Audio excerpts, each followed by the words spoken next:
ഹരിശ്രീ ഗണപതയേ നമ. അവിഘ്നമസ്തു. രാമായണം ബാലകാവ്യം. അഭിഷേക വിഘ്നം.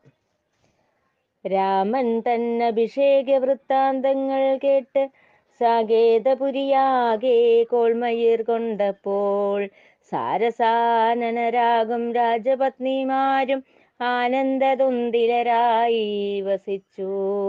നാനാജഗദഭിരാമൻ തൻ വൃത്താന്തം നാഗലോകത്തെ നടുക്കിക്ഷണം തന്നെ നാൻമുഖപുത്രിയാം ഭാരതിക്കരികെ ആരൂഢഖേദത്താൽ ചെന്നവരോധി. രാമൻ ദശരഥനന്ദനായി ഭൂമിയിൽ വന്നത് ദേവകാര്യാർത്ഥം. രാവണൻ തന്നെ കൊല ചെയ്ത സത്വരം ഭൂമി തന്നാമയം പോക്കുവാനായി. കേകയസുതയാകും ദശരഥജായ തൻ സവിധത്തിൽ വാഴുന്ന ദാസി മന്ധരതൻ നാവിൽ വസിച്ച ക്ഷേളവാക്കുകളോതി രാമാഭിഷേകം മുടക്കേണം നീ. എത്രയും സൽക്കാര്യമാണെന്ന് ചിന്തിച്ച് സൽവൃത്തയാം വാഗ്ദേവി എത്തിയ അയോധ്യയിൽ വക്രയും കുബ്ജയുമായ മന്ധരതൻ ജിഹ്വയിൽ നിവസിച്ചു ദേവകാര്യാർത്ഥം.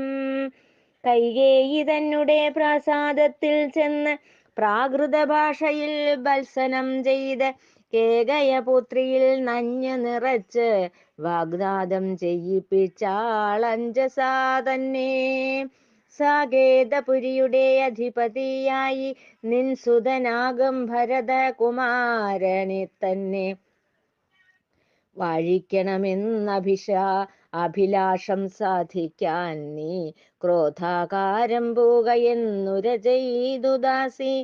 മന്ധര തൻ വാക്യം മാനിച്ചു കൈകേയി അന്ധചിത്തയായി അനാലങ്കൃതയായി സങ്കോചമെന്നേ ക്രോധാകാരം പൂണ്ട് നിസ്സംഗയായി അങ്കണേ വീണുകിടന്നു.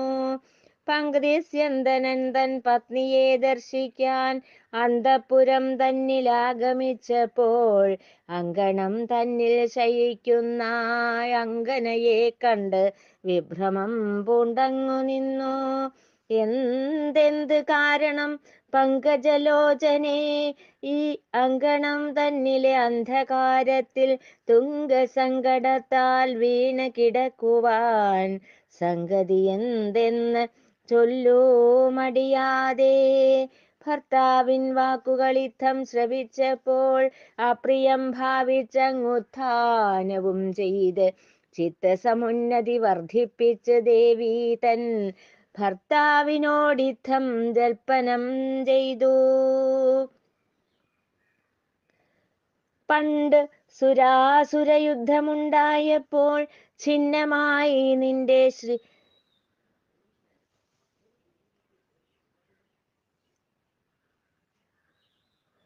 രഥത്തിന്റെ കീലം അന്നേരം നിന്റെ പ്രാണരക്ഷാർത്ഥം കീലരന്ധ്രത്തിൽ ഞാനെന്നും എന്നങ്കുലീയം വെച്ചു.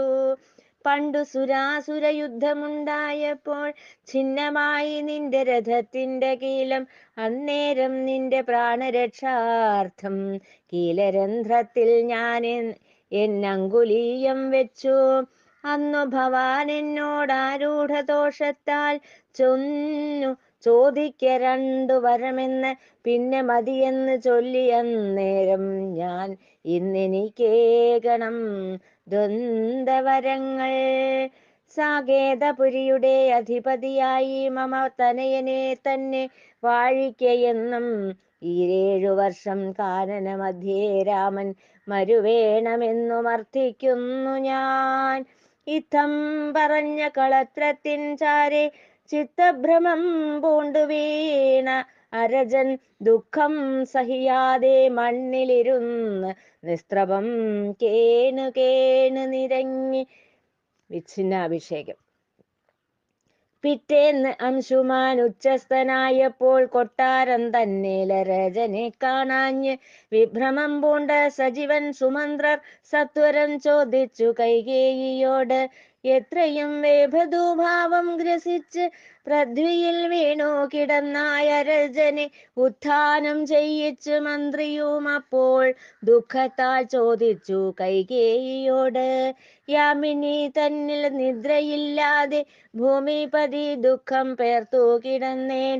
രാമനെ ചിന്തിച്ചങ്ങാകുലനാകയാൽ രാമൻ തൻ സാമീപ്യം കാക്ഷിപ്പൂ രാജൻ.